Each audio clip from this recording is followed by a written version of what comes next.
Hey guys, welcome back to my channel. If you are new here, you are welcome. And in today's video, we'll be making this beautiful two-piece on your screen right now. So if this is what interests you, please keep on watching. So for this project, I have these polka dots with me and I have 3.5 yards. So we'll be working with this polka dots material. I've gone ahead to fold my fabric into 4, so I have my front and my back ready.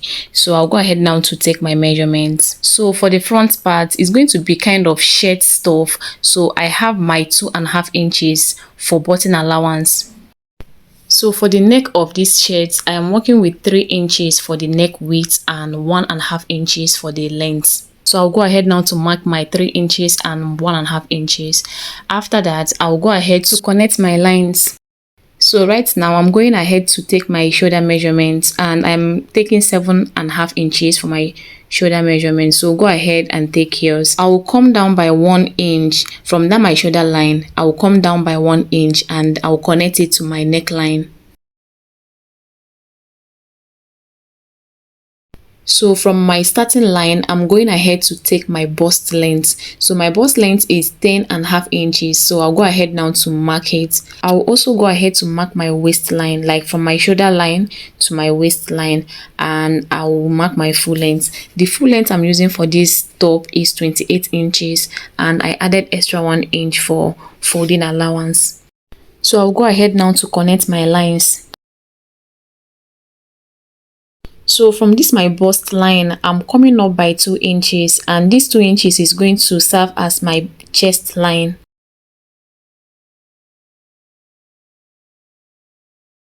So let me go over the lines again. I have my chest line, I have my bust line, and I have my waistline and my full length. So what I have at this my shoulder slope down to my chest line, I'm going to divide it into 2 and mark it out.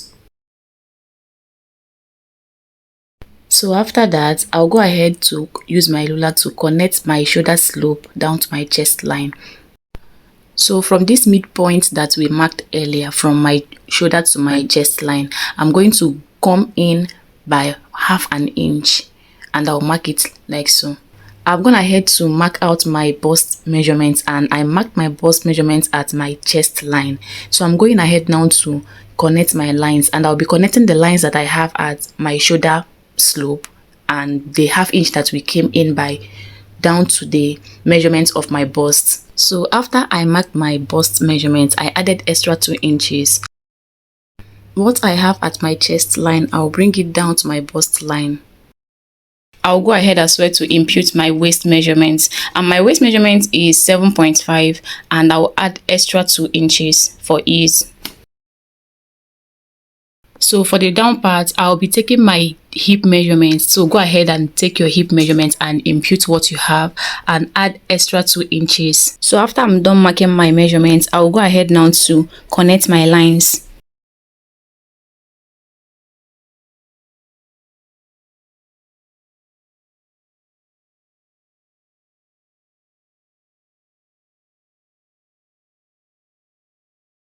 So for this down part, I don't want it to be too sharp, so I'll be curving it a little. So I'm going up by 3 inches and I will curve it and connect it back to the line that we drew earlier. So as we can see, this is how the down part is looking like right now. So for this top, this upper part is giving sleeveless, so we are going to be marking 2.5 inches at the shoulder area. So but if you want your own to be more revealing, like if you want to show more of your bust parts, you are going to be going in maybe by 2 inches or 1.5 inches. So but for my own, I don't want it to be too revealing, so I'm going with 2.5 inches, and 2.5 inches is very okay for the type that I want. So I'm going ahead now to mark my 2 inches and I'll be connecting it to my armhole curve. So for this neckline, my camera did not capture it, but I came down by 1 inch for the front part after cutting out the normal 3 by 1.5 inches that we marked earlier. I came down for the front part, I came down by 1 inch and I cut it out. So that's what I have. So for my button allowance, the 2.5 inches that I marked for my button allowance, I'm going ahead now to notch it so as not to make any mistake. So we are moving over to the trouser part. So for the folding of this trouser, I divided my lap into two and I added extra 4 inches. So I wanted this trouser to be very big, but my material was not really enough, so I made use of 4 inches. I would have done more. I would have added like 6 or 7 inches, but my fabric was not really enough, so I added 4 inches for the folding. So divide your lap into two and add extra 4 inches. If your material is big enough, you can add more inches. So I've gone ahead to mark my starting line, and I'll be minusing 2 inches because 2 inches is what I'll be using for my band. So I'll be minusing 2 inches from my starting line. I will minus 2 inches from the starting line. I will take my full length, and my full length is 42 inches, and I added extra 2 inches. So the total length I'm using for this trouser is 44 inches, and I'll take my hip measurements. My hip length is 9 inches, so from my hip length I'm going to go down by 2.5 inches for my crouch line. So like we know, this is a high-waisted pants, and I am going down by 2.5 inches for my crouch line, so that when we pull it up it will not be too tight. So 2.5 inches is advisable when making high-waisted pants for your crouch length. I'll go ahead now to connect my lines. So I'll go ahead now to impute my measurements, and for my hip line I have 9 inches, and I will be adding extra 4 inches for my allowance. So for the crouch measurement, you're going to divide your hip into 4 and divide it into 4 again. So whatever you have, that is what you are going to be marking at your crouch area, and you'll be adding 4 inches for ease. After I'm done marking, I'll go ahead to connect my lines. I'll connect what I have at my hip area. So what I have at my hip area, that is what I'll be connecting from my waistline down to my crouch line. For the crouch extension, I'm going to divide my hip into 4 and divide it again into 4, and I will mark out what I have. I'll go ahead now to connect my lines. So what I have at my crouch area, I'm going to be connecting it down to my full length.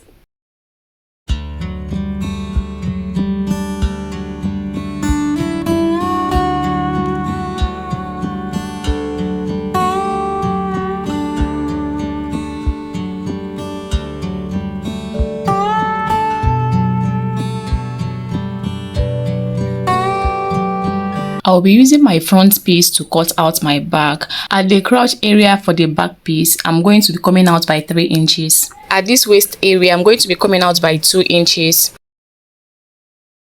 And at this top part, I'm going to be coming up as well by 2 inches. And by the sides, I'll be coming out by 2 inches as well.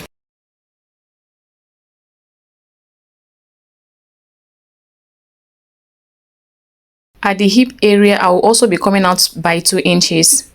I'll go ahead now to connect my lines.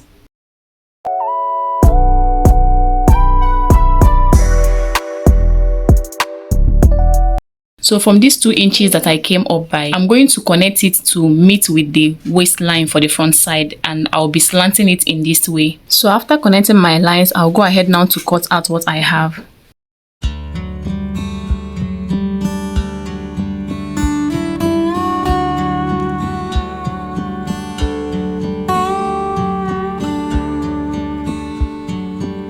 So for the pockets, I've gone ahead to mark my starting line, and from this starting line I came down by 7 inches. So after I have marked my 7 inches, I'll go ahead now to place my hand in between the lines, the starting line and the 7 inches that I marked. I'll place my hand like this, and I will trace out my hand just the way you see me doing.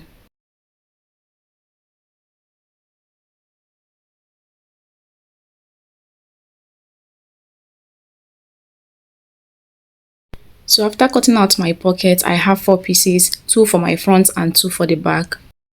I've gone ahead to join my crouch with 1/2 inch both for the front and the back, and I'll be going ahead now to attach my pockets. So from my waistline, I'm coming down by 1 inch, and I will do so on the both sides. I'll go ahead now to pin down my pocket. I am facing it front side facing front, so I'll go ahead now to pin it down, and I'll do the same on the other side.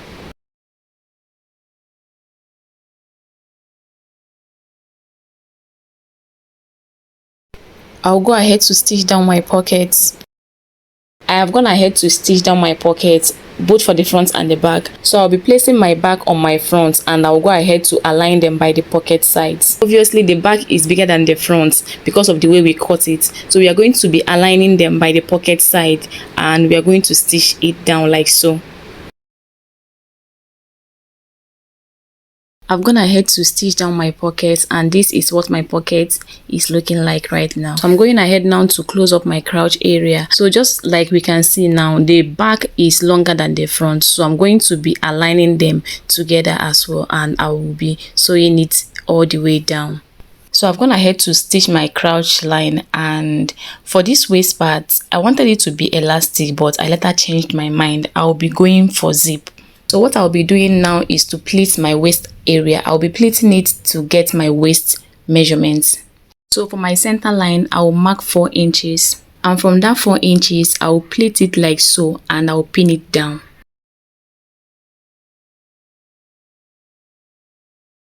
I'll also go ahead to mark 1.5 inches and I'll also pleat it. These depend on what you want. You can pleat it as many as you want, but I'll be pleating 2 for each sides. So after I am done pinning it down, I'll go ahead to secure my pleats. I'll also do the same thing for the back piece.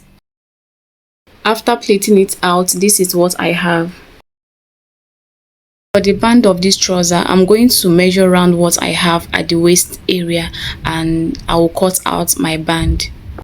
So remember we minus 2 inches for our waistband. So I've gone ahead to cut out my 2 inches for my band and I added extra ½ inch. So I have 2.5 inches for my band. I'm going ahead now to pin down my band, front side facing front, and I'll stitch it down.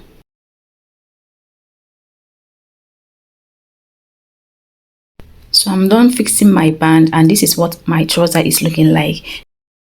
So I'll go ahead and fix the zip, but I'll be doing it off camera because this video is getting too long. So I'll go ahead and fix my zip and fold down my hemming parts and we'll work on the top parts. So for the front part, I'll be folding my button allowance with this hemming gum, just like you see me doing. I'll be folding it to meet the notched part. Remember we notched our button allowance, so I'll be folding this to meet with that notched part. After holding it down and pressing it, this is what I have for the both sides. So I'll go ahead down to run a stitch at the edge to secure the folds.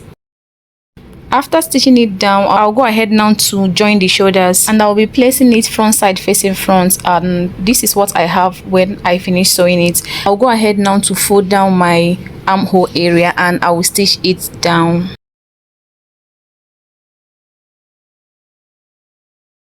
I'll go ahead now to stitch it down by the sides and I'll be adding belts at the waist area. I've gone ahead to attach my belt and I have also stitched down the sides. So for my belt, I cut out 1 inch of my fabric and I folded it the normal way of folding belts. So it's just that simple. And I have gone ahead as well to attach it on my waist area. So we'll be working on our collar right now. So I'm going to measure around my neckline and whatever we have, that is what we'll be cutting our collar with. So for the wideness of the collar, what you need is 7 inches. So I've gone ahead to mark my 7 inches, and for the length is what you have on your neckline. That is going to be your length for this collar. I have gone ahead to cut out my collar and I have also gone ahead to iron my hairstay at one side of this collar and I'll be folding it like so. I folded it once and I'll be folding it again. I'll measure out what I have and I will mark the center, just like you see me doing. So after marking out the midpoint, I will come in by 1.5 inch and I'll mark it like so. I'll go ahead to connect it all the way down, and at this midpoint, at this center line, I'm going ahead to curve it a little. I don't want it to be too sharp, but it depends on what you want. You can just leave it like that, but I'm going ahead to give it a little curve and I'll cut it out. So this is what my collar is looking like. So I'll go ahead now to stitch it down, following the curve that I already cut out. So as we can see, I left 0.5 inch at this down part and I'll be using it to cover the rough parts of this collar. I also left half an inch opening here, and I'll be using it to attach the collar to the shirt. So I don't know if you understand, but just let me know if you don't understand it in the comment section and I will explain it better. After I was done stitching down my collar, I'll go ahead now to fold it and notch the center. I'll do the same thing on my shirt part. I will fold it as well and notch the center of my shirt. So after that, I'll be placing it front side facing front, and I'll be placing it on those notched parts. I'll be placing the notched part together and I will sew it down. Then I will be using the half an inch that I left earlier to cover up the rough parts on this collar. So we have almost come to the end of this tutorial. So if you have not subscribed to my channel, please go ahead now to hit on that subscribe button. So I've gone ahead to stitch down my collar and the hemming part. I'll be using this press button for my shirt. So we have come to the end of today's tutorial, and please don't forget to subscribe, like, comment and share this video. And this is what our two-piece is looking like. Of course, I will see you again in my next video. Bye.